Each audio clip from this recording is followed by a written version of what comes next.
Parks and Recreation. What? Oh.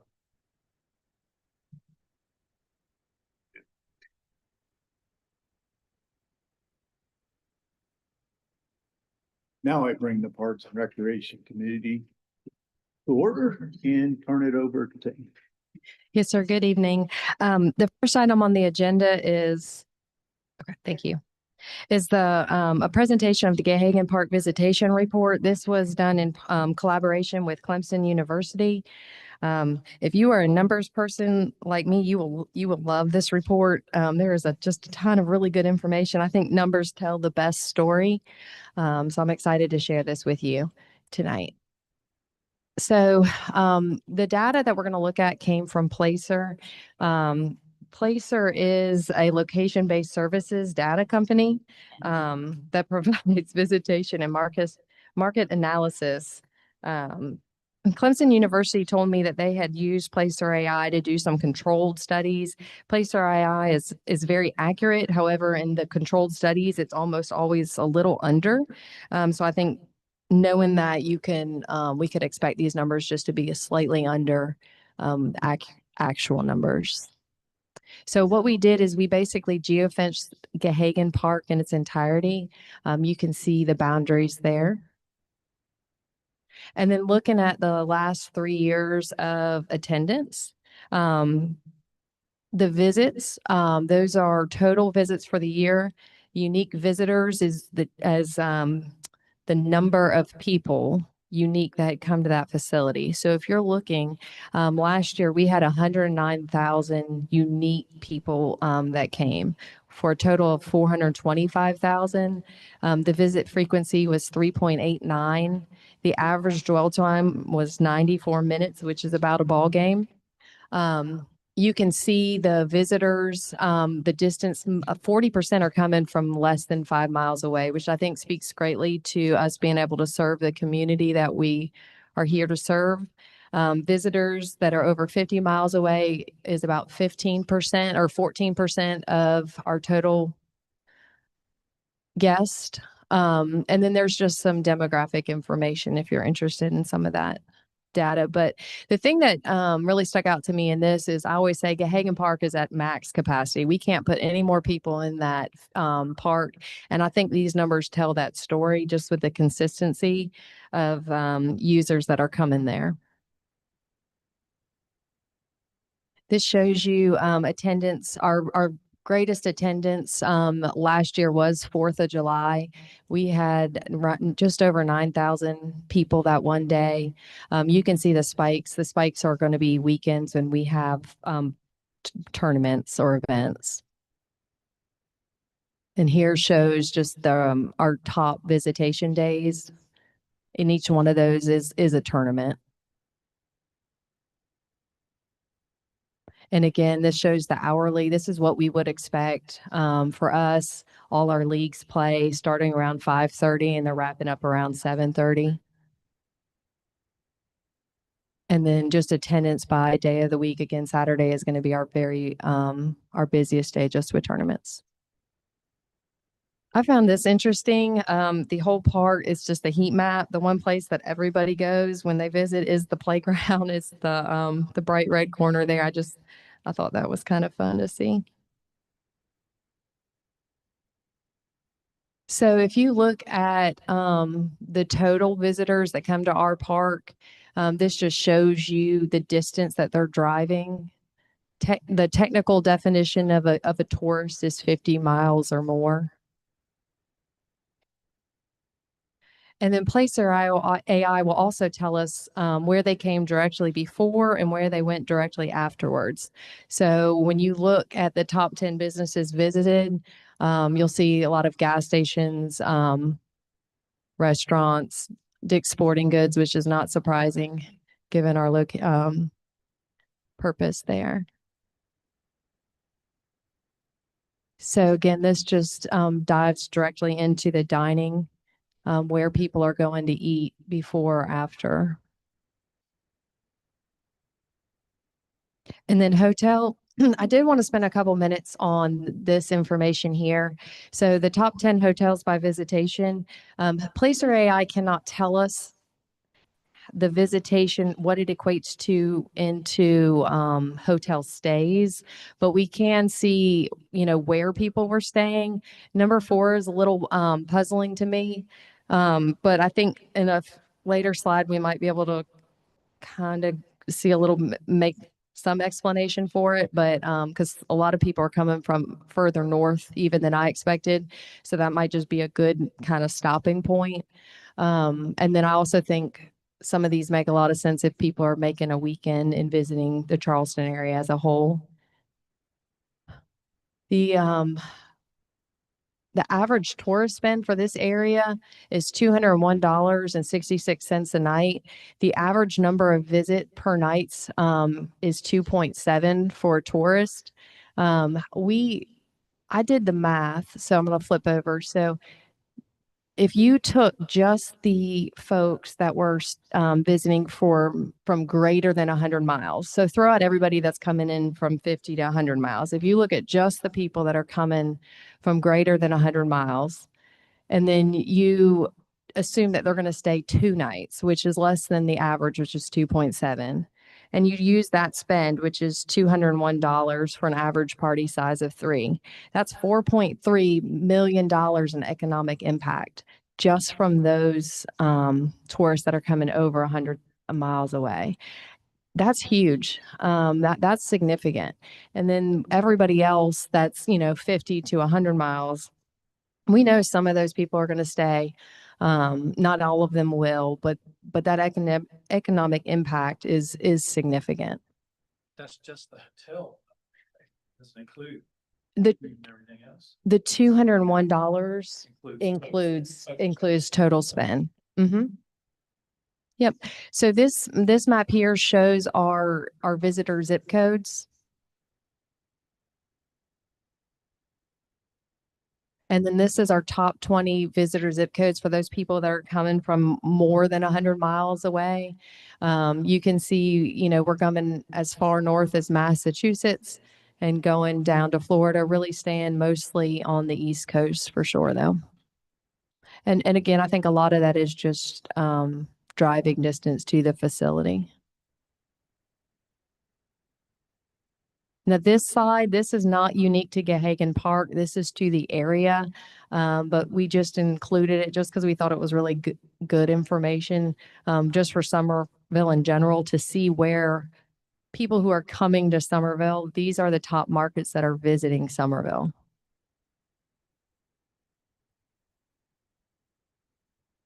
So some key takeaways for you guys. I mean, really and truly, it's just that Gahagan really is a major economic driver in Summerville and for Dorchester County. It produces consistently throughout the year. I think for the 100, I didn't highlight it, but the visitors that were from 100 miles away or more, that equates to over 7,000 hotel nights year round. And you can see those numbers are very consistent. So definitely I could spend hours here and we could dive in and really talk about it. This kind of stuff really gets me excited. But if you guys have any questions specific, I'm certainly happy to answer that for you. But again, this Placer AI is a really powerful tool that can give us insights to how our facilities are being used and the kind of data that we can then use to make really good decisions to manage those facilities. Do y'all have any questions for me? I think this is a great use of AI, a great representation of what it can do. This might be something good to provide the chamber as well. They do a lot of regional and national advertising in different markets, and seeing those red areas that are visiting here might be areas they want to target for marketing as well, just to drive home coming to Summerville. Absolutely.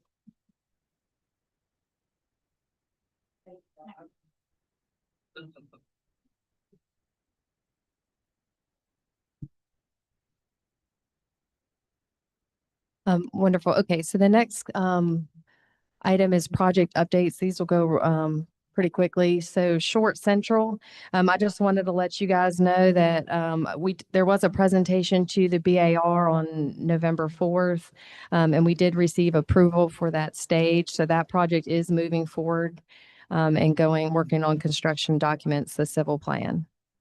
For the Somerville Ashley River Preserve, that project is out to bid and it will close next Thursday, November 20th. And then the Doty Park Playground, that project closed today and we received 11 bids for that. So we're very excited. I'm sure we'll get a really great product. That one will be evaluated and then brought before you next month for consideration. And that's everything that I had tonight, Mr. Chairman. Do you have any other questions? Do I hear a motion to adjourn? Make a motion to adjourn. Second.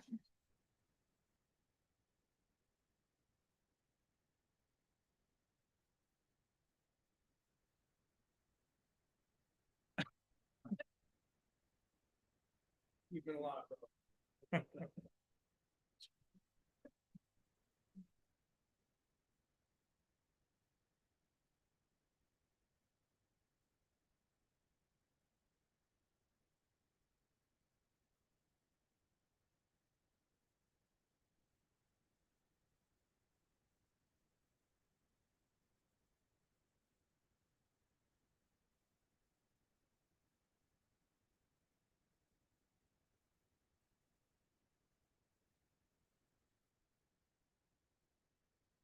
Well,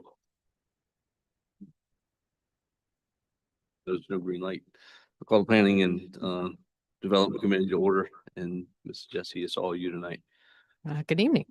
First item on the agenda are petitions by Dorchester School District 2 to annex TMS numbers 144-00000015 and 058 located off Greenway Boulevard, totaling approximately 4 acres and 1.71 acres respectively, currently zoned R1 Single Family Residential in Dorchester County, and requested to be zoned PL Public Lands following annexation into the town of Somerville's municipal limits. These would be in Council District 4. Planning Commission held a public hearing and made a recommendation for approval at their meeting on October 20th. You guys have any questions or discussions? Here, motion. I'll make a motion, we move it for recommendation for approval. Second. Motion is second. Any discussion? All those in favor? Next item on the agenda are proposed amendments to the Somerville Unified Development Ordinance, Chapter 8, 13, and 14 to clarify tree removal, encroachment, and mitigation requirements and address the recommendations of the Urban Forest Master Plan. Planning Commission held a public hearing and made a recommendation for approval at their meeting on October 20th. Questions, Well, not necessarily questions, but discussion? comments. Yes, ma'am. Okay. 821 paragraph B, applicability. Existing development, what's the rationale between about bringing in existing development if it's less than 50% improvements? Because these actually apply to, there's a specific chart for existing development, so it kind of contradicted itself. It was saying existing in development only if you're changing by 50%, but we require a tree removal permit for any tree over 8 inches DBH. So that's why we changed this to make it clear that the section applies to existing developed property unless specifically exempted. Is this only for tree removal or for the land? It's for the whole, yeah, it's the applicability It of, also applies to landscape requirements too, right? correct. Okay. Yeah. But that's why we put as feasible in there, because obviously with existing development, sometimes it's not going to be feasible to meet the Yeah, landscaping I'm requirements. personally not in favor of dragging in all the existing development unless it does exceed that 50%. Maybe we can just figure out a way to word that so that it's not in conflict. Okay. And I'm only one vote. That's just my suggestion. And surely something we'll discuss more on Thursday. Mhm. Um, You got it. yeah, you mind if I just roll? No, through yeah, this? yeah, please do. Okay, I'm sorry. No, you're. Paragraph C, commercial timber operations. I get why we're adding that. I'm not sure it's totally necessary. I'm fine with saying notification provided. I'm not in favor of them submitting us a plan, a forestry plan. I think that just adds another layer of government and overview and takes one more person that much more time to review it. And then I think 5 years is too long to limit development after something's been commercially timbered. I would propose, again, just me, I would propose 2 years for that. Our current one is 2 years, and we found that I mean, that doesn't even hold people up, because by the time they get through, they can just, they can start development, because of the way it works. And so the idea is to try to avoid people using forestry to, get by, abiding by our tree removal regulations. And so that's why we are proposing these changes, because right now they don't have to notify us at all. We don't know if they're actually doing forestry. We just kind of have to take their word for it. Whereas technically, if you're doing forestry, we've talked to foresters and the South Carolina Forestry Commission. These are things you really should have if you're actually doing a forestry operation.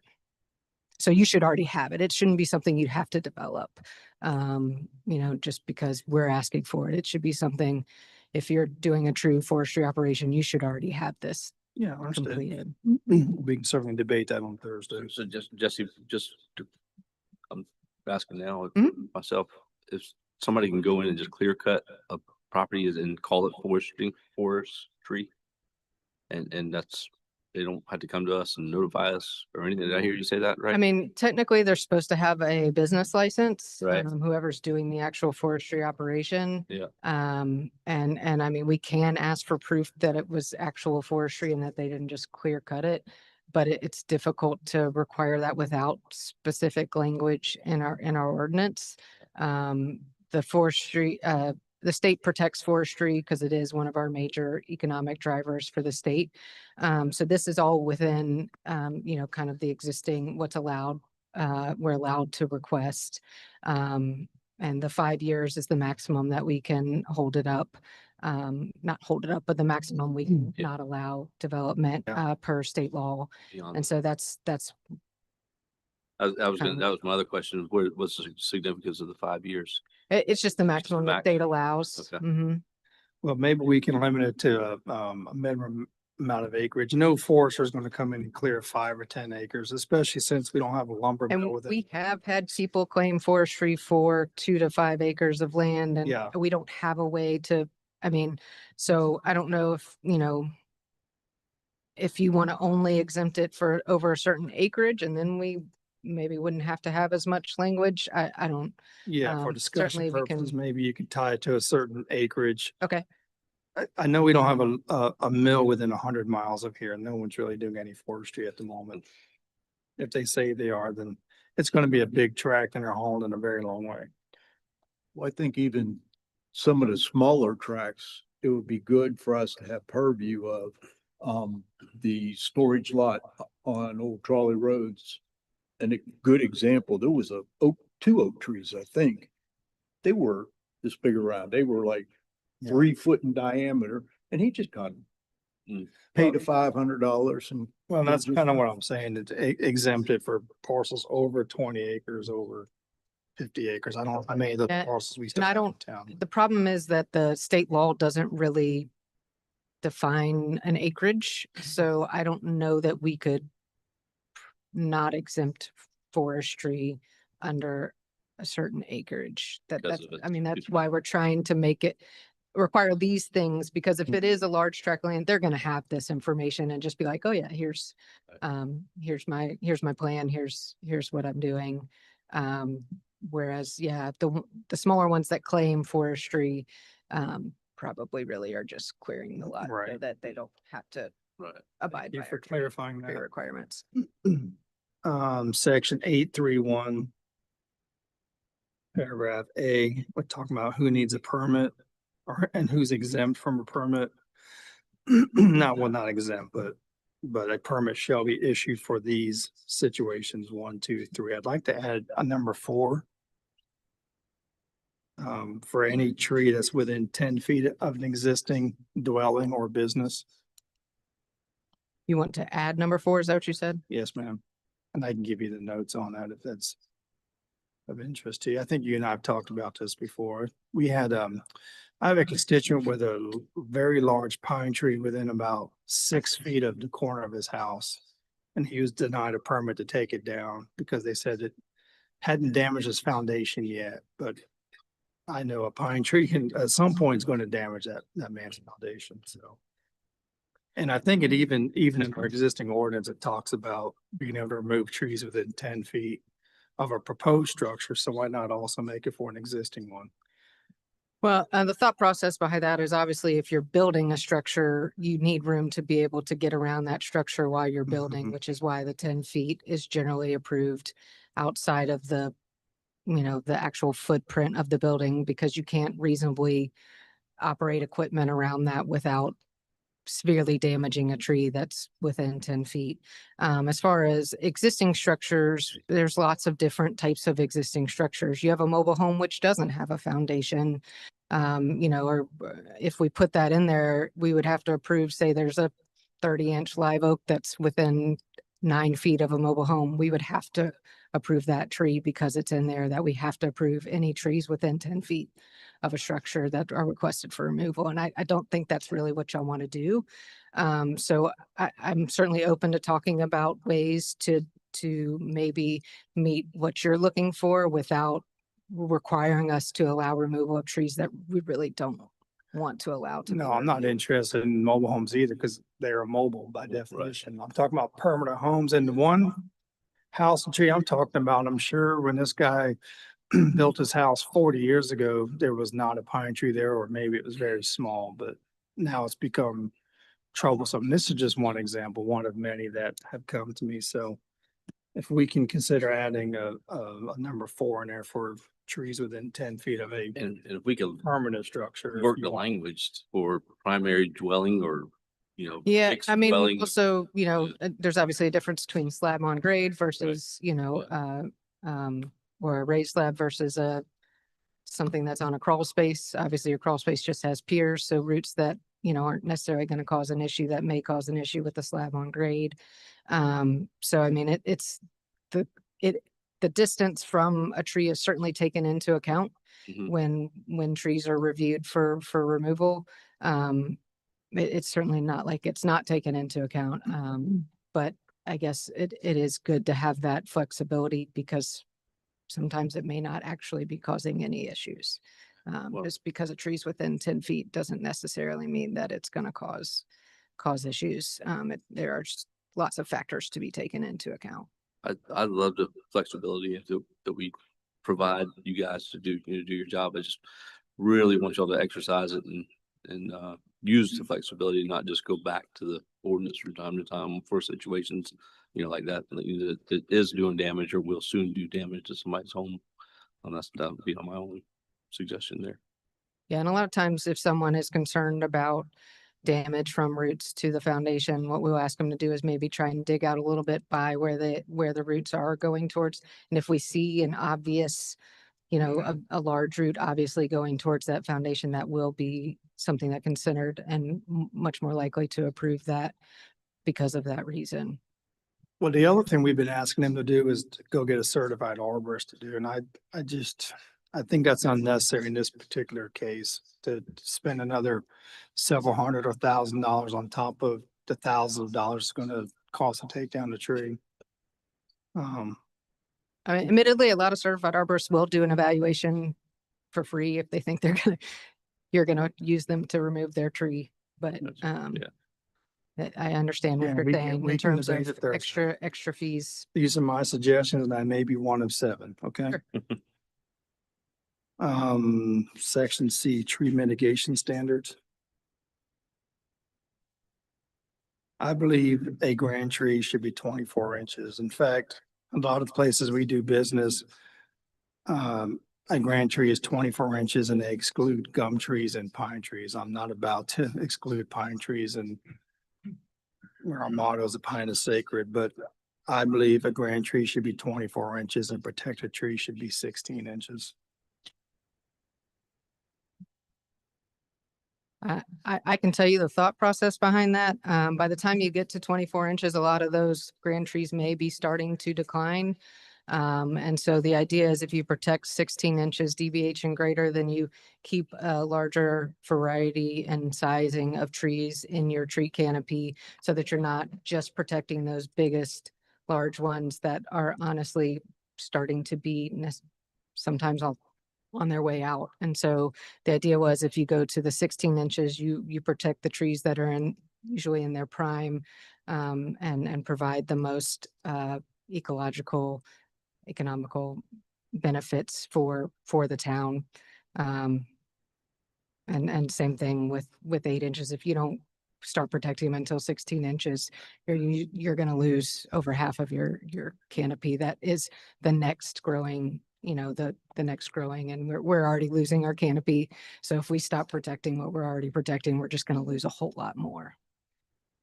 I'm sensing you think this is perfect as it was written, No, and it's Okay. certainly not perfect. right? I'm just explaining the thought process behind Understood. what we Um, have in place. On the next page, you have construction activity and you're making a distinction between interior lot. Yeah, and admittedly, we're not really changing anything on this. We're just trying to clarify it because a lot of Okay. folks have trouble understanding exactly what this chart means. And so we're trying to make it easier to understand what is currently required. So we're making a distinction between mixed use districts and conventional districts. And in fact, in the conventional districts, the standard is almost 3 times higher. The equivalent inches, 160 versus 60. I'm just wondering why the big difference between the zonings. Because our mixed use districts are those that allow greater density. And so generally you're going to have buildings that take up a greater percentage of the lot. And so the idea is to not contradict what we're trying to allow within that zoning district, but still require a certain number of trees and inches.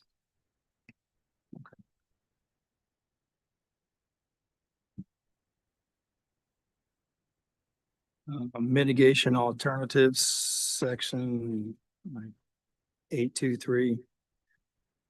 This is talking about if somebody doesn't want to mitigate, they can contribute funds into a tree fund. And then paragraph B3 discusses A, B, C, D ways that money can be spent. I very strongly would like to add an E to that. Okay.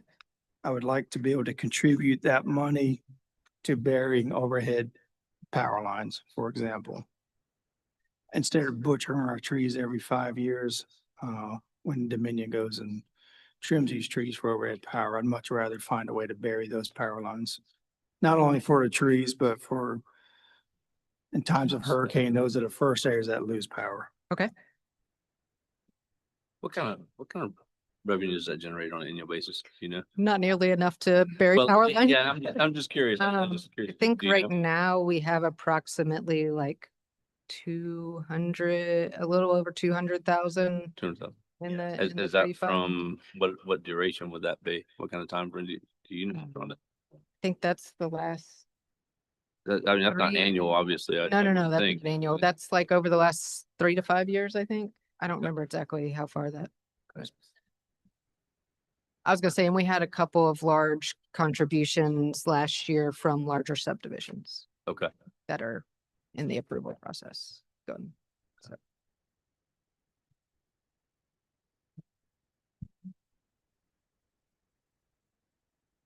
And we did allow the small maturing trees, so we avoid that power line issue. What are we gonna recommend for tree protection barriers?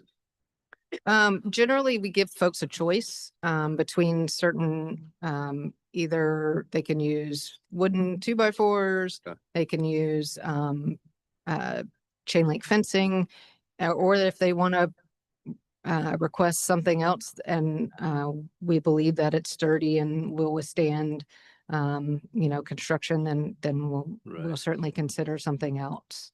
But we don't just allow the plastic fencing because it doesn't hold up at all. You don't allow the We plastic. did fence? not allow the plastic. We didn't, fencing. we haven't allowed the plastic. We haven't fencing allowed in that for years, probably the right. last 7 years. But we, It's been a we while. allow the plastic fencing if it's kind of put around 2x4s. Is that right?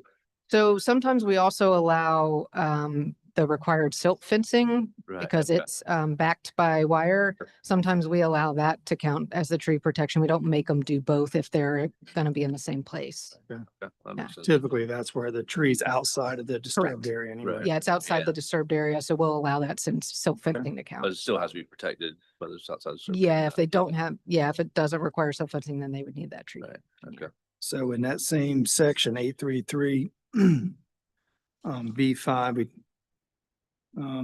shall avoid cut and fill shall be limited to 1/4 to 1/3. Correct. Why not just say 1/3? Cut out to 1/4 instead. It just opens up some ambiguity in there. Because later on, we talk about 1/3. We do, yes. We'd prefer it be no more than 1/4, but we'll allow up to 1/3 because it's not always feasible. Okay. But I think that's why we have the 1/4 in there. And once it gets greater than 1/3, that's when it requires the tree protection. Yeah. Board approval. Well, if I'm coming to you wanting to encroach on the roots of a tree, I'm definitely pushing for the whatever suits me best, right? So just take out some of that ambiguity, I think. And then in D1, further down that same page, we crossed out sweet gums.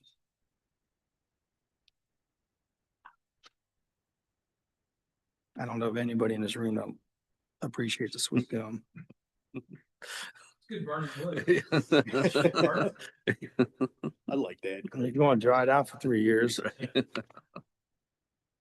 I think the thought process there was there's really no need to have to remove sweet gums in an open space area, which is what this was kind of saying, that trees in designated open space, excluding invasive exotics or noxious weeds or sweet gums. I didn't see, I mean, sweet gums aren't invasive. There's no need to not preserve them in an open space area because they do still provide ecological benefits that all trees provide without any necessary, I mean, yes, people don't like them in their yards, but this isn't in a yard. This is in a designated open space area.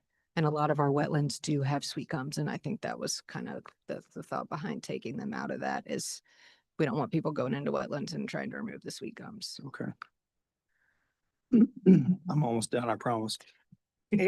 Section 886, public tree management. It's talking about maintaining a current inventory of all public trees. Are we doing this now? We do have a partial inventory that we have, yes, that we've used grant money to do. And so we are utilizing that. I know Amy has already removed certain trees that were deemed hazardous in that inventory. And we are hoping to eventually have a full public tree inventory where we can actively maintain our trees to avoid potential liability issues. Survey. Yeah, it was completed, I think, early last year, March, I think. Yeah. We had, We used to have a program where we celebrated the largest of each species, the biggest pine, the biggest oak, the biggest, whether it was someone's yard or in Azalea Park. I don't think we've done that for a while. And then, and I think this last one, 14.13 violations. I think this is where we get back to that 2 years plus 5 years. And I'm okay with a compromise between 2 and 5, but I do think 5 is too long. I'd probably be fine with 3.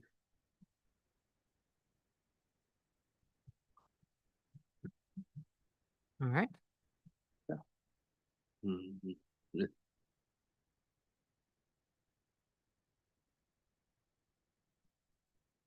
I think I'm good too.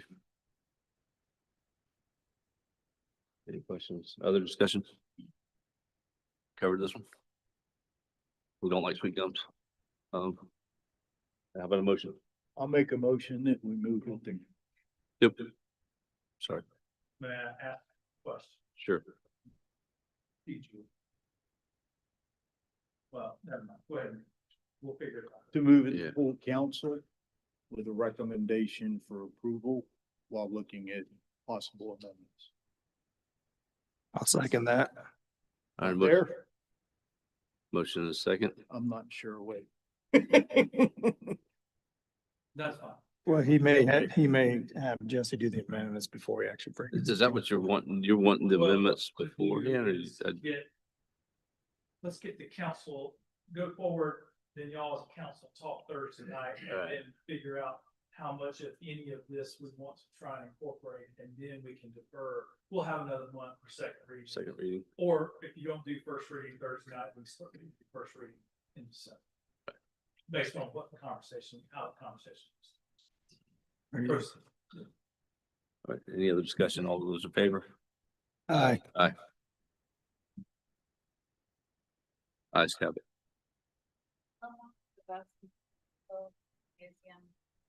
I don't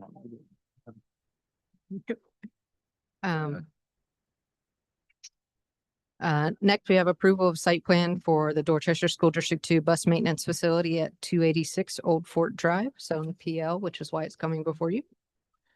And you guys, if y'all want to lump these together, A, Mm, C, let's- and D, or you let's you not separate? put them Okay, together all now. right. Sure, Look but at I it. will make a motion. We take this full council with a recommendation for approval. Okay, I'll second.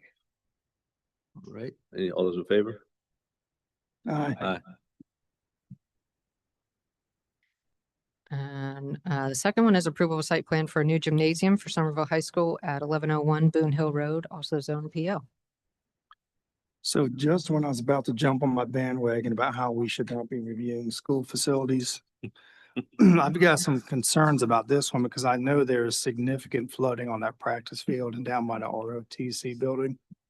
I think I've personally seen it within this past year about shin deep.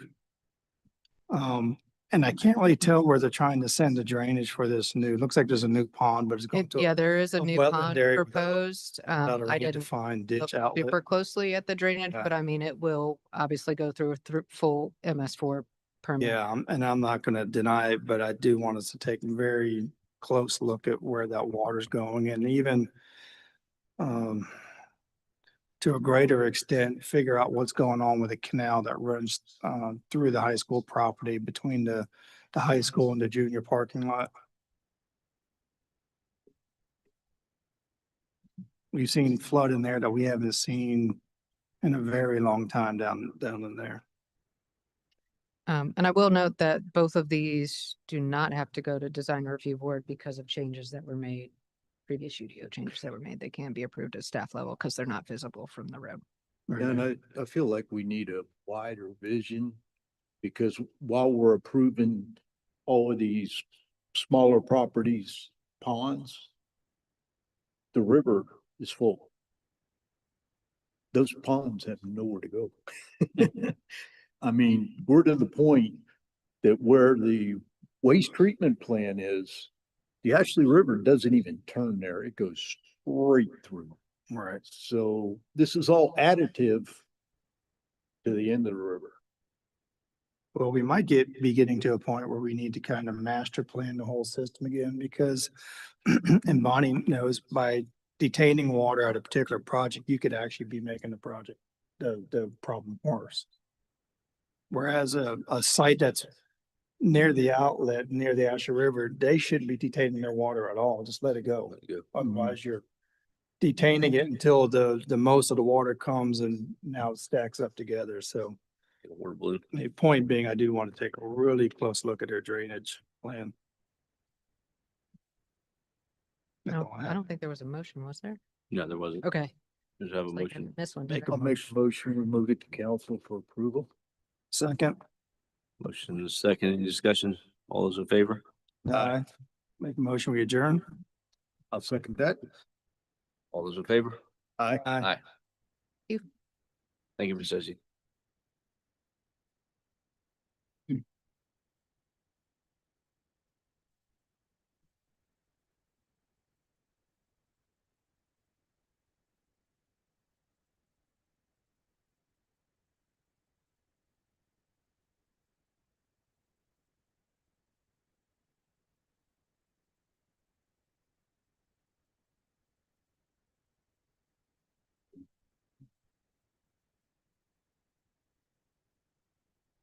Ms. Smiley, would you like to start us out with our committee? Yes.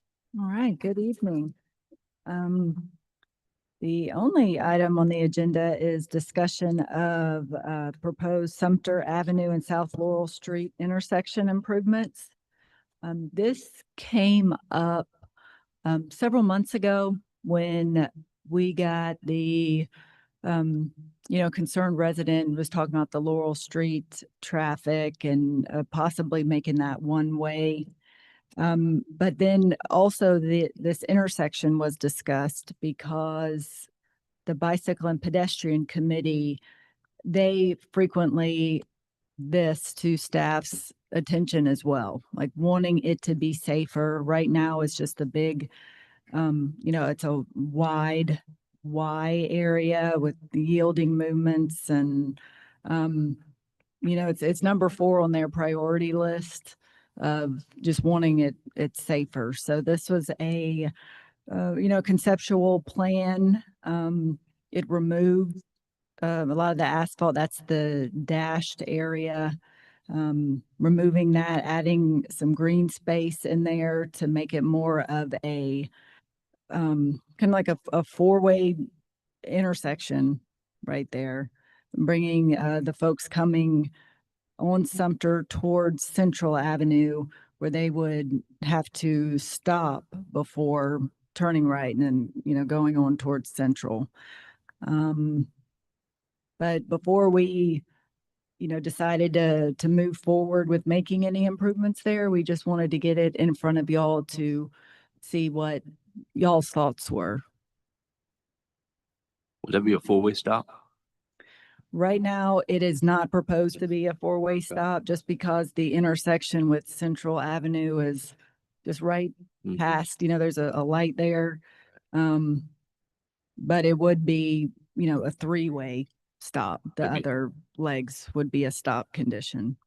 Okay, so everything except heading down Laurel from Central would be a stop. Yes, sir. Yeah, okay. Mhm.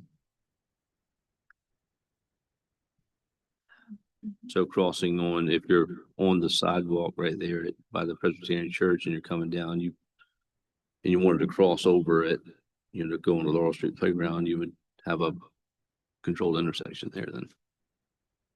Is that- Yes, from the yeah. folks on Sumter. Yes, but also, the people on Laurel coming from Central, that would be a Yes, left yeah, turn, but That's right. Just come straight Um, across. Now, how about parking for the church? Would that be, would the Catholic Church be losing parking? no, there would be no removal of parking. Right now, all this is just drivable space. I guess informally, people park there during Yeah. overflow, Church sign. but all the parking spaces themselves, none will be removed. Okay. So what would the striped area, I mean, what would that be? That'll be, and I just can't see that. Right. well. It's just removing existing asphalt and it would just be sod Okay, or, so it will be landscaped it- right there then. right. So, Mhm. yeah. Just, green space. Right. People won't be parking there anymore. Right. So Informally. Right. that would become our responsibility to maintain that. Yes. Yeah. Yeah. We maintain I know. that. We don't- Right. hmm I assume this would plan for crosswalks, sidewalk connectivity in this area if you did something like this. Yes, there would be the sidewalk because there's currently a sidewalk on Laurel Street.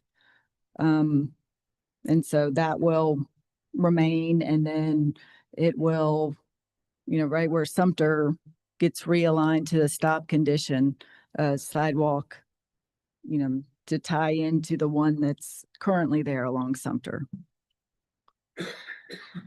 I mean, this intersection's come up before. I think there was one time we were actually talking about a roundabout there, but I don't know that. Right.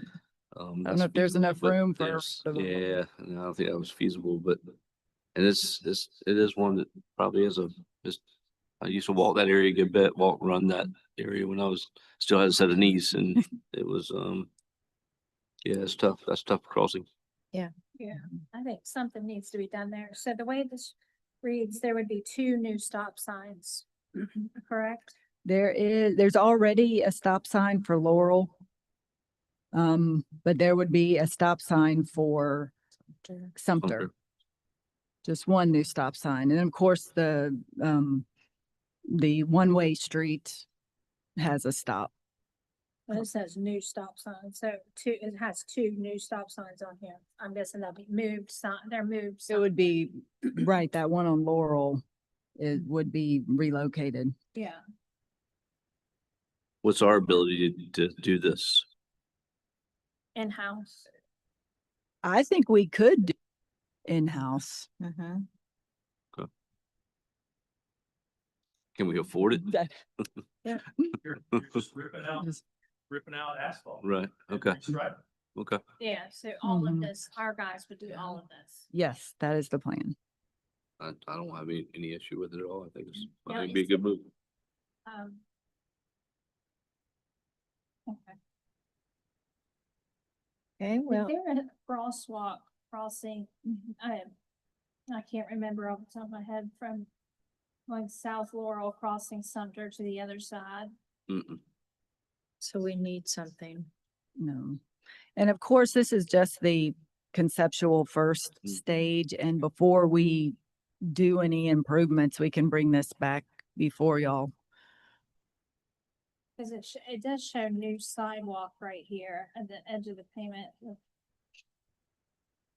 several places of new sidewalk.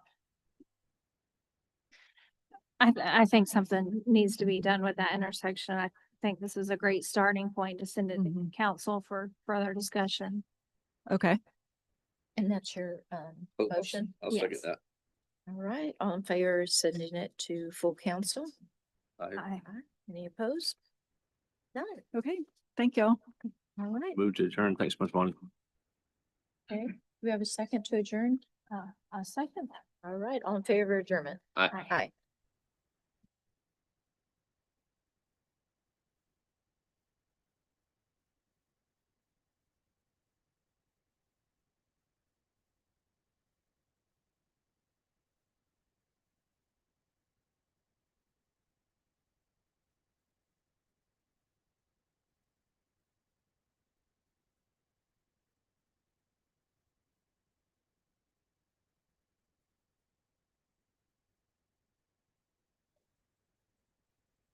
That's fine.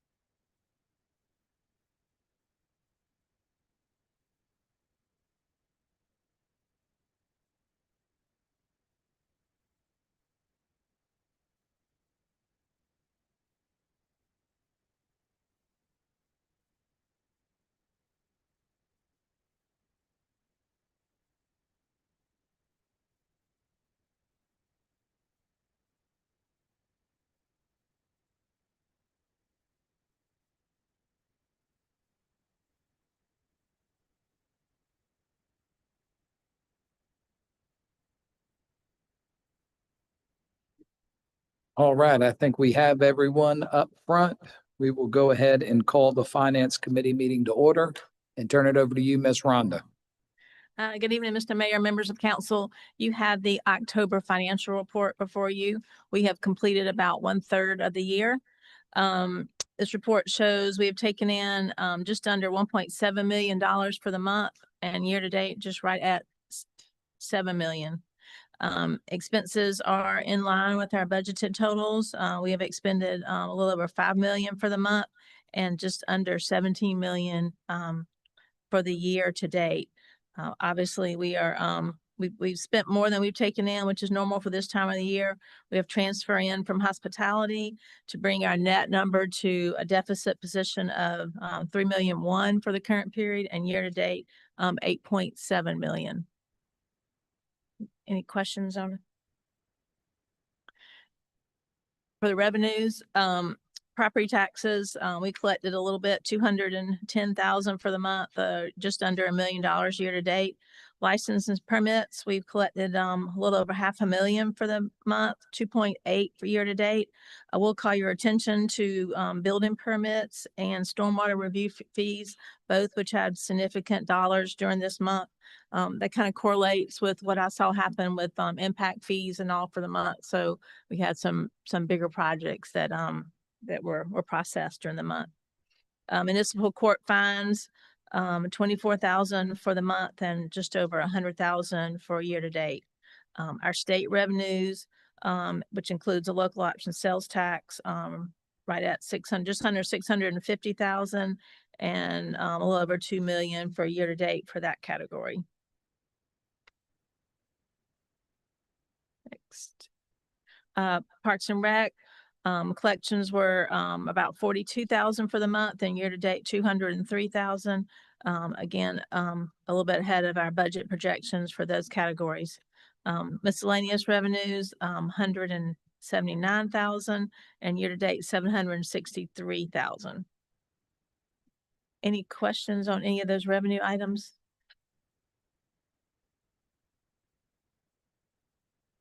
The next is impact fees. And as I mentioned, we collected for the month across all categories about 840,000 in impact fees. So that's about half of, a little more than half of our year to date of $1.5 million. Our only expenditure at this point is the year to date number of 350,000, which is to Creech and Associates for the public safety complex. Anything else there? Local hospitality tax, we're a little bit ahead of our budget number at 35%. We collected roughly 690,000 for the current period. Year to date, just under 2.3 million. I will point out the 180,000 is a distribution from state accommodations for the Gahagan property. So there'll be some expenditures that match to that, which haven't been incurred yet. Also the transfer to the general fund of a little over 308,000 and other expenses of 108.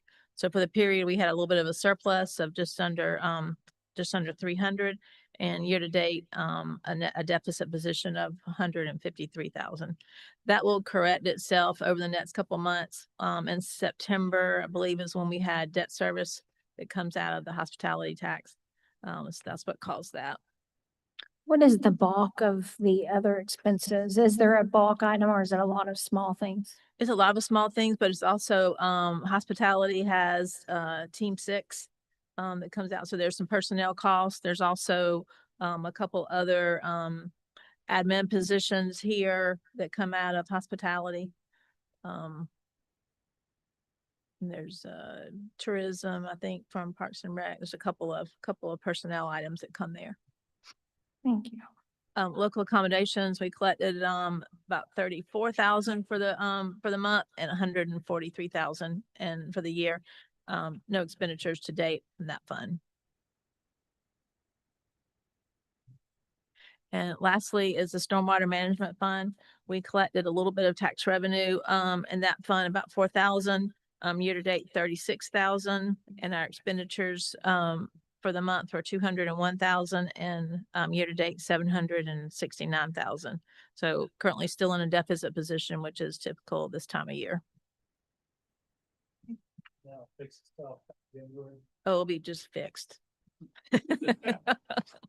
What is the bulk of that 201,000 in current period expenditure for the stormwater? Payroll, it's probably a lot of it. Because the whole stormwater water crew is paid out of there. Out of that? And that's, year to date, that's under budget. We're at 28% of the budget. We're at 33% of the year. So averages. Any other questions about the? So most of all of the payroll comes out of the general fund, but there's occasion, excluding police and fire, but for town hall is employees, they're predominantly paid out of like operating revenues So typically. yeah, so police and fire too, the majority of them are paid out of general fund revenues. So we just have a small portion out of hospitality, of course, stormwater, all of the stormwater departments paid out of stormwater. And we have, like I say, hospitality includes, Team Six. I think it includes, PIO officer, and it seems like there's another person or two, one Parks and Rec. So, out of there. And I'm just curious, because I don't know, is that like state law or something? Or we council decided that a long time ago that stormwater management fund would pay stormwater employees versus like stormwater causes or paying stormwater employees from the same fund that all the other employees are paid from. Pardon? Okay. It's an enterprise fund, and because we charge a separate fee for that, then all those fees have to go into the enterprise fund and can be only spent on that purpose for which we charge the fee. So because we charge a stormwater fee, all of those dollars have to be spent towards stormwater, which includes payroll in in that enterprise fund. Okay, thank you. If general fund wanted to contribute towards the stormwater fund and any major project, I'm sure that, Ryan would accept that Yes. gladly.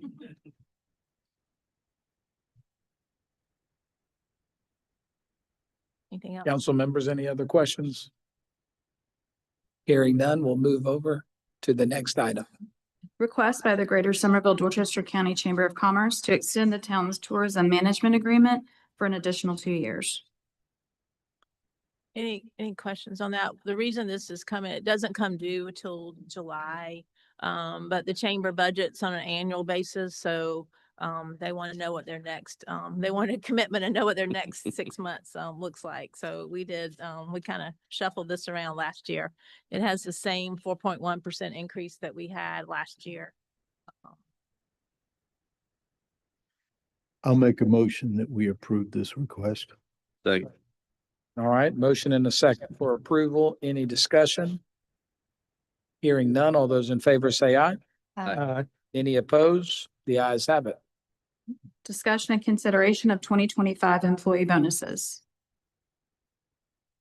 You really need that? I mean, I can, it's fine. Keep it on. I'll help you if you need. That's fine. I know this has been something that all of you have kind of wanted us to look at. We got the tax rolls from all the counties, did a little projection on Dorchester County in particular, since that's our biggest pot. I projected 95% of the tax roll. The tax roll they send the bills out are the highest it's ever going to be. They'll have appeals, they'll have other things, which kind of brings it down. And obviously they have a really good collection percentage, but it may not be is all 100%. So I use 90% of the calculation, and based on my calculations for real estate tax revenue, we'd be looking at a little over $19 million. I budgeted 17.5. So that gives us at least 1.8 in excess, not including any variances in the vehicles. I think we'll be over a little bit in vehicles, but I don't know that it's significant enough to hang our hat on.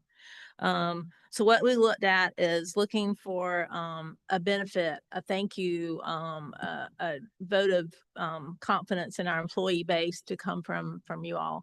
And what we decided on that might work was looking to give everyone $2,000, net check. We would cover the FICA.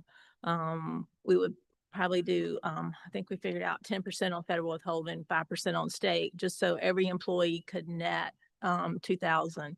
So that grosses our gross pay up to like $2,500 for everybody to net $2,000. That's across the board, whether you're at the top of the department or the bottom of the department. And we wanted it to be meaningful, and it's particularly meaningful for our lower tier paid employees. And that came up to just over about right at 1.1 for all full-time employees. I'm not even sure what we have a few part-time employees that we want to do something for as well. We have to look at some of that in a little bit more detail, but in general, the ones that barely work or seasonal, probably not anything. Ones that work, 20 hours a week, maybe we look at $500. The ones that work maybe close to 30 hours every week, maybe we look at $1,000 for them. So something in that tiered range. Isn't that what we ended up on this morning? So that's what we threw out, just to give you something to start with. That's right. We, because we wanted to be available to everybody, we suggested a deadline of December 1st. If you're employed and working by December 1st, then the first week, I think the 10th of December, we would process the payroll so that everybody would have these funds for Christmas. Mr. Mayor, I would move that we approve the bonus as stated by Ms. Rhonda. Second. All right, motion and a second to approve as stated. Any discussion? I just would like to say I don't think it's enough. And as we budget, we need to look strongly at salaries and pay. I mean, it's embarrassing. Ms. Perry. On the average, it's a little over 4%, on the average. Obviously, we intended this to reach everybody and be meaningful for our lower tier. Department heads are a lot less, which is fine, but it needs to be. But that's kind of 4%. And I think in the public works area, it's an average of about 5%. Has there been, because, we talk a lot about that we're underpaid, and I hear that a lot, and I've done my own research, and I find some places we are underpaying our people, and some places we're paying them right on, and some places we're paying them over the area, what's surrounding us. So before we just say we should pay more, when we've got serious needs in the town that are not being funded, is $1.8 million would make a good dent in underground and utilities. Now, I am all for paying our people what they're worth. And if we are underpaying, we should absolutely be paying them what they're worth. But just giving money when there's significant needs in the town, I don't believe in. I think we need a pay study. I do believe in giving some bonuses, especially this year before the holiday, I think is a great idea. But I do think it should be limited to the employees that maybe make under $100,000 a year. Those are the people that are impacted the most by the economy. And those are the people that I feel like should get the bonus. And the balance of that overage, I feel like should be put into an underground utility fund for underground and utilities, as the consultants, as the constituents have been consistently asking for. Council member. I'm a big fan of this proposal. It's not a recurring cost. It's significant money that's coming at a good time, and making it applicable to everybody, regardless of how long they've been here. That's biblical. I like that.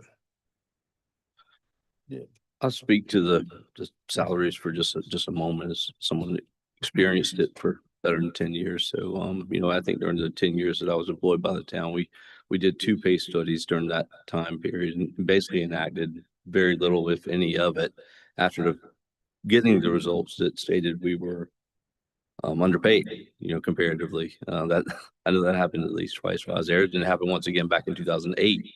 When a large study was done, that when I was hired as fire chief in 2011 was still a very sore subject amongst the rank and file of that department. They were still throwing their hands up and saying, we keep doing these pay, we're spending 60, 70, $100,000 on these pay studies, and then we don't even use them. And I don't know if that's why I told one of us on this committee, I can't remember who it was, that, I won't support a pay study just because of that reason. I think that we can easily evaluate our salaries and quickly determine that we're that we are not paying competitively with our region by simply asking Chris or our department heads, managers to reach out to their colleagues in these other departments. I know I did it 10, 15 times, 20 times while I was fire chief, to just to pick up the phone and call North Charleston's fire chief and say, hey, what are you guys paying? Send me your pay scale, and they'll do it. They'll send it to you. And where we are winning in the salary ranges is some more rural areas of the state. Florence, I think at one time we were always compared to Florence, which I never could understand because our market doesn't, we aren't losing people to Florence. We're losing people to Mount Pleasant, Charleston, North Charleston, Dorchester County, Berkeley County. I mean, it's you pick it in from around here. As in the fire service is what I can really speak to. At one time, you had to drive 25 miles to go to make an extra $10,000-$15,000 as a firefighter. Now you have to drive. Our fire station on Raleigh Road is 3 miles from a North Charleston fire station. So your commute doesn't change with 3 miles, and you can make $10,000 to $12,000 more just by walking in the door. So we are underpaid, and we have got to fix that. I maybe I didn't scream enough about it back when we were doing our budget discussions, and I won't make that mistake again. So that's all I have to say. Yeah, I think in a refocus on it, the 2% and 3% aren't going to make it anymore. When I go to the grocery store, I could, but I choose not to buy mostly the meats and stuff like that. And I am as certain as I can be thinking of me starting a family. There's people that are not eating it, period, because they can't afford it. And that's not right for our employees. I do agree. I do not like spending money on consultants, and especially if we're not going to use it. So a pay study that we're not going to use is a waste. From what I've seen, I think our police and our fire are underpaid. And I haven't done a full pay study, but I have done a little bit. But some of our other departments is where I'm thinking about. But someone making here at the town that's making $30,000 or $40,000 a year, and we've got some of those. Our streets guys are we're giving them a $2,000 annual bonus, and we're giving the person that's making $200,000 a year. We've got some of those, also a $2,000 annual bonus. I don't agree with that. I think it's the people that are being affected at the grocery store that are choosing not to buy something. They should get more of a bonus than the people that are making $200,000 a year. That's one of the reasons we fixed the amount so that the greater percentage would go to the lower tier. That was kind of our, instead of saying 3% across the board or something like that, we wanted the dollars to be more meaningful to the lower paid employee groupings. So is it $2,000 or is it a percentage? It's $2,000. $2,000 Yeah. every. Yeah. Okay. So the percentage. Right. So when we're doing this, are we also taking into account, because we are continuously looking at more pay raises, and we should, if our people are worth it, and if we're under what everyone else is, we absolutely should pay them more. But we also need to talk about funding the things that are important to the constituents, that when I bring them up, they get said, we don't have the funds for that. Well, we need to look at funding the things that the constituents say are most important first. And then we need to look at sending bonuses. Overall, I am for a bonus this year, and especially since it's going to be across the board, like $2,000 to the lower level people will make more of an impact on them. First meeting's January 28th. Yeah, and I think that one of my dreams is to get to a 3 to 5 year budget projection. I think that's a smart thing to do. We aren't there yet. We've accomplished a lot of things, but we haven't accomplished that. I don't know if we can get there this year. Maybe we can get 2 years. But those are the look forward things that I think that help you all accomplish and kind of schedule out what you want done.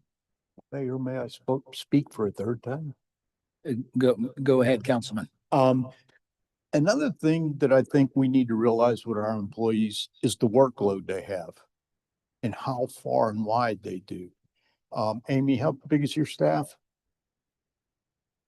And how big is the Y staff?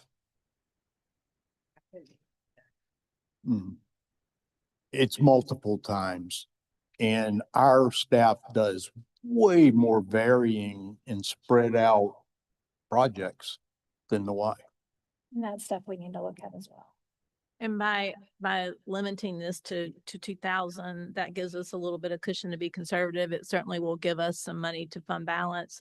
I think, I haven't totally finished, FY 25, but we'll carry, probably 1.9-ish or so into fund balance, which is good because I budgeted to use 2, so we won't, have to use that. So, that's helped us, along the way, to be nimble, to have that money in fund balance and to be able to do things. Helped us with our rating, that Scott sent out. It's very significant. So certainly, you can change it. It's certainly up to y'all, but this is just kind of what we, felt like was, meaningful and address some of the things that I'd heard you speak of. Any other questions, council members? I just want to say thank you, Rhonda and team. If I recall, what was the cost of living increase this year? Was it 3%? It was 3%. And I would think that the cost of living has been impacting our staff far greater than that. And this is an opportunity where if we identified that we were conservative and revenue projections are up, this is a way to kind of meet the needs of our staff who meets the needs of our citizens. And I'm thankful that we have the opportunity to do that because customer service comes from our people. They're our front lines. So thank you for doing that. With that, I'll call for the question. All those in favor say aye. Aye. Any opposed? The ayes have it. Oh, go ahead. I'm sorry. Discussion and consideration for approval of a healthcare fund. Have several policies. We have kind of been probably a little slack on getting the policies written down and in front of you for a number of things.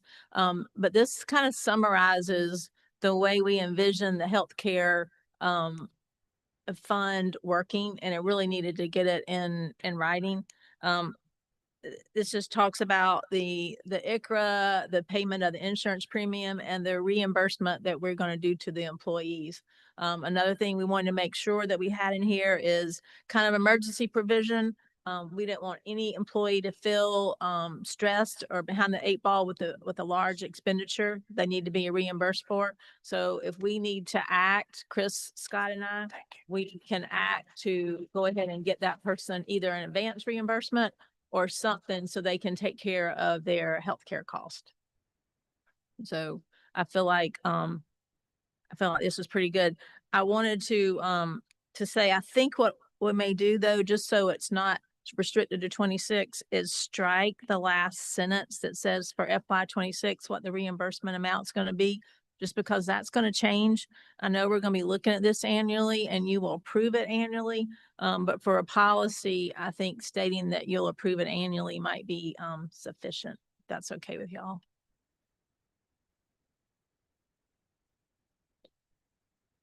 This would be paid in their paycheck, I'm assuming. Is that right? No, this is the health insurance. Right, but would it be reimbursed through their paycheck or like a separate? No, it's a separate, we have a benefits coordinator group that handles this. And so they sign up for, in most cases, direct deposit, and they send in the appropriate documentation for their expenditure and they get reimbursed like within a week. I think it's even shorter than that. I guess one question I have, especially since we just signed a new contract, is I've heard from several corporations in the area, people that work for them, that their insurance is going up from 5 to 9%. And that's happened because of recent events. They had not planned on that. Is that possible to happen to us? So we address that. we had planned on FY 26 being 12 or something, 12 or 15. It's going to be a little bit more than that. I think the landscape is still uncertain as far as what some of the administrative decisions might mean. There is a possible chance that even the rates could get adjusted down. Remember, one of the reasons we went to this plan was to try and limit the amount of the increase from year to year. We don't really have a whole lot of control over the increase. So except in structural changes like we made. So to answer your question, Councilman Jackson, we don't know how much it might be from year to year, and we don't have a whole lot of control over the events that could drive up rates because we can't tell, we can certainly recommend and incentivize employees to use particular providers to keep the cost down. But if somebody has a catastrophic health event, that's not something that we can anticipate that could drive up our experience and then lead to a rate increase. So everything that we're doing with this is to try and control what we can control so as to limit the amount of the increase in the premium. So we're good till 26. I mean, Yeah. to the end. Yeah, Okay. yeah, but Yeah, because you remember, we were looking at a 14% increase. yes, Yeah, and that's why we chose this plan, right? Correct. To limit Right. it, yeah. Right. Yeah. I mean, there's still some uncertainties, but we feel like, we built in some safety nets. yeah, margins. we're working to control as much as we can, the things that we can control. And that's as good as we can do. That's as good as anybody.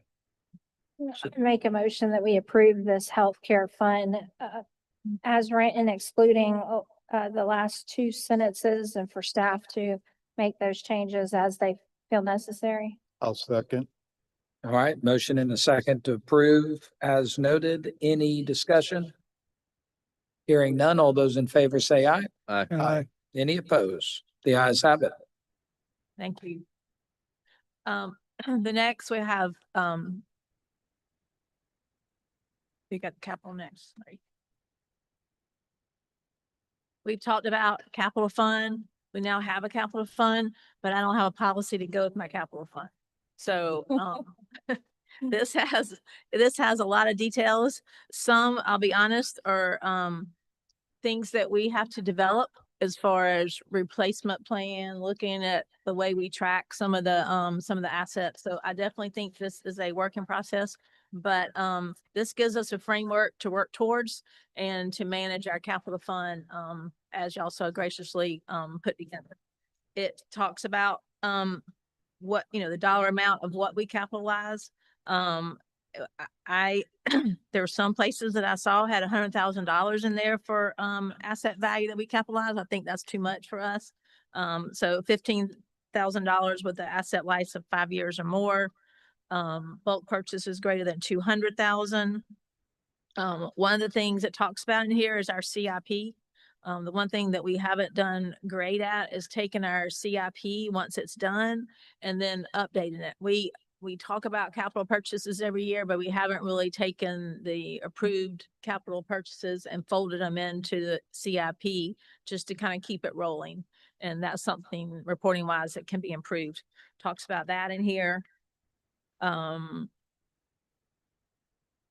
This is a lot to review. Is there any way we can push this off to review it until Oh, like maybe? that's fine. Okay. That's fine. I was gonna ask the same thing. If we could, send this to, Thursday night's agenda, that would just give us a chance to really read it.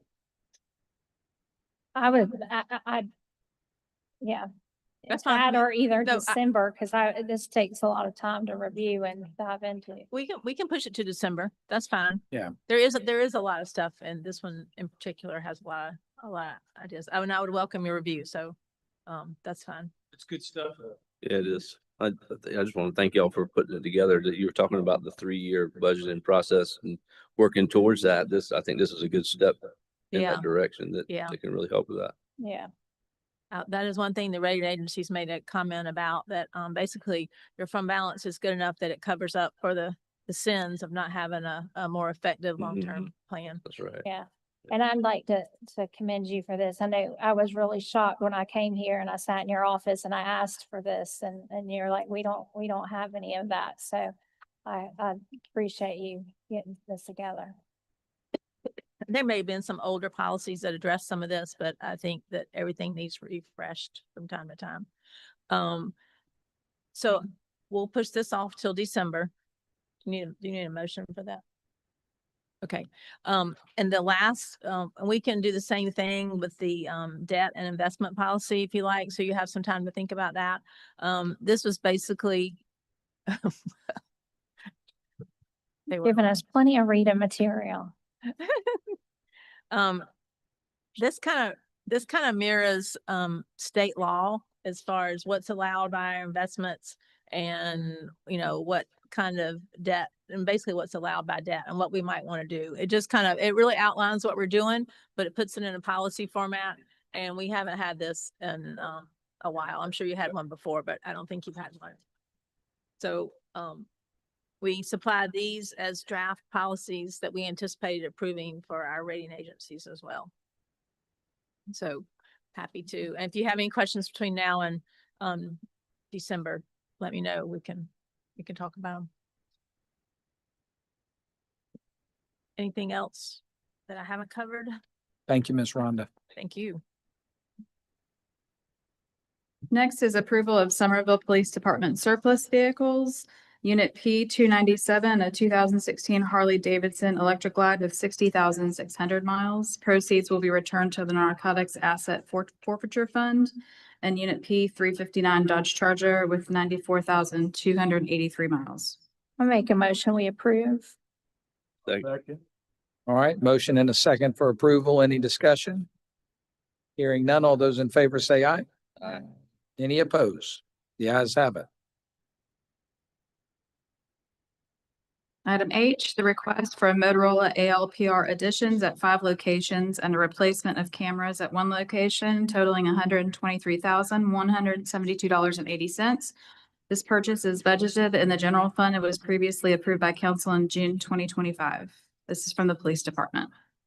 I'll make a motion. We approve this.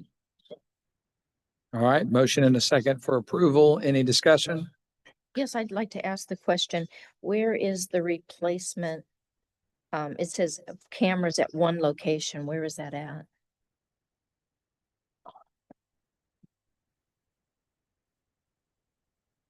It's actually more than one. We had one that was stolen at the Berlin G. Meyer Parkway. And then the other ones are gonna go, I'd rather not say in front of the community, but they're gonna be in public areas in the town. That's okay? No, ma'am. Can I ask, is it an ordinance reason, like if we previously approved it in a council meeting, like, do we have to approve it again? Our pure code requires anything of $50,000 to come back in front of, even if it's been budgeted. Thank you. I'd make a motion, we approve. I'll second. All right, motion and a second to approve. Any discussion? Hearing none. All those in favor say aye. Aye. Any opposed? The ayes have it. Discussion presentation on the U.S. Department of Justice COPS Hiring Program Grant. Award amount from U.S. DOJ of $625,000 with a town match of $563,690. The funds are requested from the Hospitality Tax Fund. This is an unbudgeted item and the request is from the Somerville Police Department. Yes, thank you, council, Mr. Mayor. So we had no anticipation to ask for police officers from the general fund this year. Certainly after the big foot that was put forward for P1, for our Premier One, for our dispatch center that you all approved earlier this year. But we did write this COPS grant. We write one every year. We're denied almost every year for this particular grant. This one was last approved probably 12 years ago, if I remember correctly. And this is, and for some history and backbone, our police department's mostly been built on grants. It's mostly been built by traffic grants, crime prevention grants, different things like that. And then the officers get absorbed into the town after the duration of the grant has ended. So this grant right here that was written is a Department of Justice COPS hiring grant. This one particularly is for crime prevention efforts, and it puts emphasis on homelessness, vehicle, auto thefts and break-ins, business type situations. And that's why when it was written to come out of hospitality tax so that it would not fleece the general fund if it was approved, which when it was written, we didn't think it was going to be approved. So guess what? We had some lawmakers here in South Carolina that wrote letters of support to the Department of Justice, and that helped us with the allocation. But what this looks like would be $625,000 would be paid by the federal government. And then we would match that over, we have up to 5 years to spend the money. But we would be spending $563,690, which is about 47.43% of the 1,188,960. So to give you an idea what this would look like for 3 years, if we were to remove it from hospitality tax for 5 police officers, it would be $180,145 the first year. The second year would be $187,846, and the third year would be $195,934. I do know, let me explain a little bit about why this particular, what the mission would be, the skill set of these officers. One, they can augment Team 6, which you all are very familiar with, which is the hospitality team, and give them some support, obviously, especially at nighttime. Mostly they're working the daytime hours. It also would help us with the homelessness. We had the most traumatic year of crime in the history of the town last year here. And it took a lot of our resources away from being able to do the things that we really used to spend a lot of time doing. And that was more of the hands-on, helping the community, helping parks and playgrounds clean up and the different areas around town with homelessness and different things like that. We were just so busy with crime fighting. So this would be an opportunity for us to do that, put emphasis on automotive theft and different things like that. And so, of course, the question would be asked, don't you want to have raises for your employees? Well, absolutely. If everybody in here, I think it was just discussed, we absolutely do want raises. Everybody's going to ask for it every year. But again, that's why we keenly wrote this into the hospitality tax, because we know, and of course, I'm not a CFO, but I do know that our revenues are going to continue to increase as we grow, especially with the corridor, the box stores and hotels, hospitals, schools, and different things on the Berkeley County side of the growth we're going to see. There's going to be A tax and H tax. So I see this as a win-win for the town at a very minuscule amount of money of less than $200,000 a year for 3 years. Of course, the question is going to be had. Some of you may or may not be on council at the time. We'll look at it then. Then I'll come back to you and say, hey, we would like to absorb these officers. And at that time, if we don't, then we can move them back through attrition or whatnot. But I think this would help us move forward with the astounding growth we're experiencing, both with traffic, with influx of transient traffic, and obviously the crime that we have seen an influx in over the past year. So now I'll take any questions you may have. Mayor, move that we approve this. I'll second. All right, we have a motion from Councilman Brown for approval and a second from Councilman Jackson. Council members, discussion? Yeah, I'm gonna approve this, but I do have a question. Yes, ma'am. Right now, Team 6 works the daytime only, is that right? Yes, ma'am. Unless they have stings, they do some vice operations at the hotels, prostitution. But they are mostly relegated to daytime hours because of the niche of the people shopping in the daytime. But certainly we can't touch a lot of the evening to night shift hours up around Azalea Square, up around Walmart. And our officers are so busy, truly busy with, and you've ridden, they're truly busy running calls for service, that they can't do a lot of the things of the hands-on community policing type stuff that we really want to get back there to do. So this would be an opportunity for us to do this. And we would probably be looking at something like maybe calling it a community action team, that it's more of, they're out there with the community doing things, but they're also, it's kind of like the broken windows theory, that if you see a certain area that needs work, we're going to go in there and help try to plant and regrow that area with the relationship with the police department. So there's a lot of things that we can do with this. And it's very rare to get this kind of money from the federal government.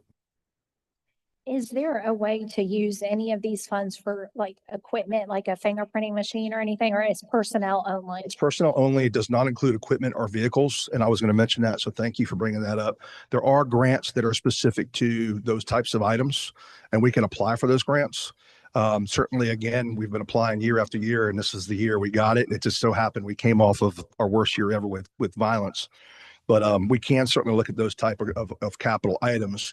What we will do is with the vehicles that we have purchased for this fiscal year, obviously we have roll-off vehicles that are still in good shape that would be, that we're going to be given to some of the other officers on the lower end tier that have less driving experience. In case something happens, we'd be able to give these vehicles to this team members until we can get something else worked out. But we definitely have the vehicles and the equipment that we could do that with. And my question is, and maybe you said this and I just didn't hear it. Okay. Is this covering like 2 or 3 people? This is 5. Over a period of 5 years? Five officers for 3 years, or I could have 5 years to spend it. We have 45 days from the date. Now, keep in mind, the government shut down. So we have 45 days to decide we're going to accept this. And then it'll go in effect January 1, but we have up to 5 years to spend it. My recommendation, of course, is going to be with Ms. Rhonda, if she approves it with Mr. Slatton, would be that we earmark the money at 180,000, 187,000, 195,000 plus over 3 years to just go ahead and take care of that and have that earmarked out of the hospitality tax. And then one more question. Yes, ma'am. You know how we have the officer now for the opioid task force that we have an Yes, ma'am. officer here in the town for that. Would we be able to use an officer for similar to like we do with opioid task force here in the town for criminal domestic violence? I have to look at, I don't think this, no, we do have a domestic violence grant officer that we do have currently that does nothing but handle the domestic violence cases for the town. Anything that's serious, it's not, anything, obviously any CDV or domestic violence type case, but there are other grants. This one, I don't think focuses on per se that particular line item. However, I do have some good news, unrelated, but you brought it up. As you all know, you all approved, I think in 2020, the crisis intervention team out of ARPA funds. We had 2 police officers and a clinician assigned to that. Not to get sidetracked, but this is good to know. We lost the clinician after the 3 years was up. So the 2 crisis intervention officers have been working without a clinician for almost 2 years. This past year, or earlier this year, we got the state and the federal government to fully fund those 2 police officers. And just today we were notified, we got full funding grant approval today for a clinician. So we will have a clinician assigned to them again. So just a lot of good things happening right now for Somerville Police Department, the town of Somerville, of course, with your support. Thank you. Chief, I won't ever say no to more cops, of course, and I don't think anybody else on this board would either, but from a funding standpoint, as far as the hospitality tax, I'm just asking Rhonda, what's this going to do for us in the future?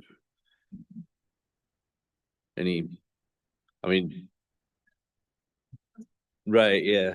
I'm, like I said, I'm all for that. I just, once again, I don't want to cut off our nose and spread our face, I guess, in other words. Yeah. And you said it with the raises and all that kind of stuff that I'd like to see us be able to do in the future years. Yes, sir. And I'm not an economist, but I feel right. Yeah, I do too. Feel pretty good about the growth that we're seeing. Yes, sir. Especially in the commercial areas. I agree. But again, if this is something that in 3 years you don't feel fit necessary, it hasn't done its job, or we don't see that it's accomplished what we thought it would accomplish, then by all means, I would anticipate, which I expect nothing but success. So. Right. Yeah, that's right. But no, you have to do your mandatory obligation to money, and that's what you're doing. Right, So. yeah. I think this is a great thing. I know I work at my office here quite a bit at night, and I've had to call the police department, I think 3 or 4 times due to situations outside at town hall at night. So I think having more officers and a team 6 in the evening times is a great idea. So I'm supportive of this. Sure. Council members, any other comments? I'll just say, Chief. Sir. Premier 1 was a big thing, but there's also a municipal public safety complex that's in front of us. Yes, sir. Pretty significant funding gap there that we're filling in. I think some component of hospitality tax is going into that. Did you have the administrator and the CFO's full support behind this initiative as one of their top priorities? They didn't tell me no. So I'm here. Well, Chief, you're a tough person to tell no. No, sir. My job is to come here and talk to you about it. And then you ask the questions of the staff and of course their staff. I can tell you that I didn't speak to Miss Rhonda directly, but she doesn't like spending money. It's okay. That's her job. Right. And I love you for it. Don't be mad at me. But I believe I had the support. I wasn't said, don't go say this, or don't even bring it up. I can't speak for either one of them though. When is the deadline? I have 45 days from the date of the acceptance or being given out or awarded, which was awarded, I think, 2 weeks ago, but we have not told anybody about it, particularly the lawmakers who wrote letters, because we don't want to use it for political gain. Right. So we have 45 days, but the government is shut down. So How do we know that this is going to continue to get funded? Is there any word coming from U.S. Department? I mean, you're talking about the, yeah, this- I mean, this the funds- government, so it's is already shut down, earmarked, so it's it's already allocated. earmarked. It's just, it's the government's earmarked, got to yes, sir. reopen. It's earmarked and allocated. It goes through a whole procurement process for vetting. And it goes through many tiers of deciding who gets what. There's a lot of factors that take place: population growth, crime, how it's written, what's the mission. When's the last time we did something for them lately? There's a lot of things. And then of course, political push from people in Washington, When would you look to fill these positions? probably January. January? Start the onboarding in January. But certainly that's your decision whether you, Well, yeah, that's what I was kind the of. first tranche of money is going to be important. We won't do anything till we get money, of course. Yeah. Yeah, I guess that'd be the other thing. We'll spend all theirs before we have to dig into ours. Would I think that's the Keith, plan. 47%. Yes, sir. Chief, whenever we commit to employment, I feel like we're kind of saying, we have you, we're going to take care of you. This position is going to be here for a long time. So the thought process of us reducing our police force in the years to come is going to be really challenging, I would think. Did you take an approach, since there's 5 years to spend the money, of fewer positions with longer or less long-term financial constraints? No, sir. I took just under consideration exactly what I presented, and obviously was in the package for council. There's a lot of opportunities here, and certainly, not coming back and we went without asking for police officers. I think from 2020, we got the hospitality team when you came on council. And I don't think we've got, other than the crisis intervention team, and then we've had the opioid officer. We haven't grown the police department and manpower, because we focus mainly on raises for the town, for all the employees for the past few years. Again, this is how we've grown our organization. Probably 80% of our police department over the years has been through grants. Certainly, we don't want to say you're not going to have a job in 3 years. But we have people that go on military duty and they're gone for a year, and we hold their position. We actually don't hold it. We hire somebody else, and then we know that person's going to come back. Through attrition, we lose somebody, we don't fill that position. So that would be how we would do it. All right. Well, Chief, I think I asked all the questions I had. All those in favor say aye. Aye. Any opposed? The ayes have it. Thank you, Mr. Mayor. Thank you, Council. Item J, authorization of an additional $50,200 towards the reconstruction of 2 tennis courts at Doty Park for a total amount of $265,800. Council previously approved $215,600 towards this project. Funds to come from local accommodations tax. This is unbudgeted, and the request is from the Parks and Rec Department. Mayor, I approve that we should approve this. I'll second. All right. Motion for approval from Councilman Brown and a second. Any discussion? Did the quotes come back $50,000 higher than you were anticipating? No, so the original amount, the 215,600, is what I was provided via email. However, when I got the contract to sign, there were some discrepancies. And so when I went back to them, they had miscalculated the depth and all that needed to be done. So unfortunately, the 265,800 is the correct number. So they want us to eat the whole difference? Correct. If we want them to do the work that we're requesting, yes. Yes. It was a mistake on their end. I had told them exactly what depth it was. When he quoted me, he only counted 1 inch instead of like 6 inches. And so that's what he built his quote about. And so when I got it, I said, this is not right. And it was just an error on his end, unfortunately. I'm glad you noticed that. Right. I'm kind of inclined to rebid it though. Yeah. I Either think that we or should- ask them to split the cost. I mean, with us. I mean, it was their mistake. So Amy, I'm hearing you correct. But we did not have a contract. It was an emailed. He said, this is the cost. This is what it will be. I brought that to you guys to Okay, and we approve. approved it. So if we had a signed contract, I would agree. Right. But at that point, Get it. I don't have anything. He's just going to say, no, thank you. Well, I say that we renegotiate. I'd like to make a motion that we go back to the company and tell them that we'll split that difference with them.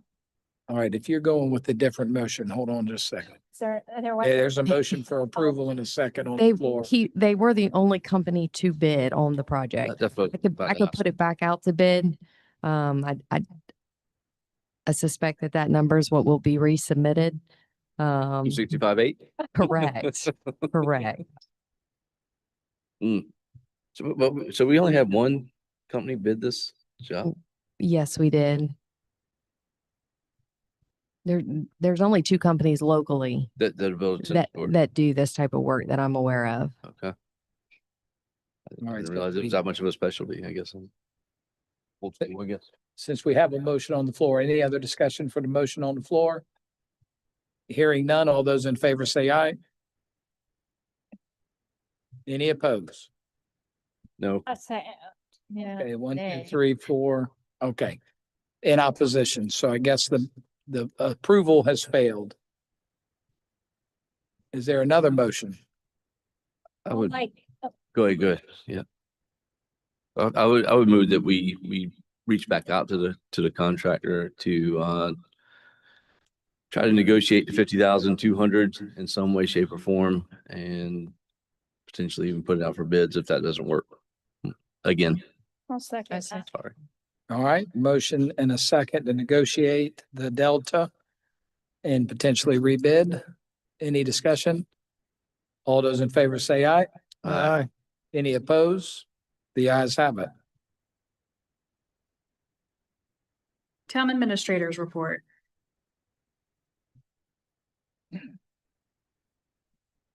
Okay, real quickly, want to compliment staff. I went to the Management Services Annual Conference last week in Columbia. That's our property and liability and our workers' compensation insurance provider. And the good news is the staff has done a great job over the last year in lowering our auto liability experience modifier. We were down by 12%, which is great because that's something that I was squawking at everybody about when I first came on board, is we got to quit damaging equipment and damaging vehicles, and everybody's done a good job.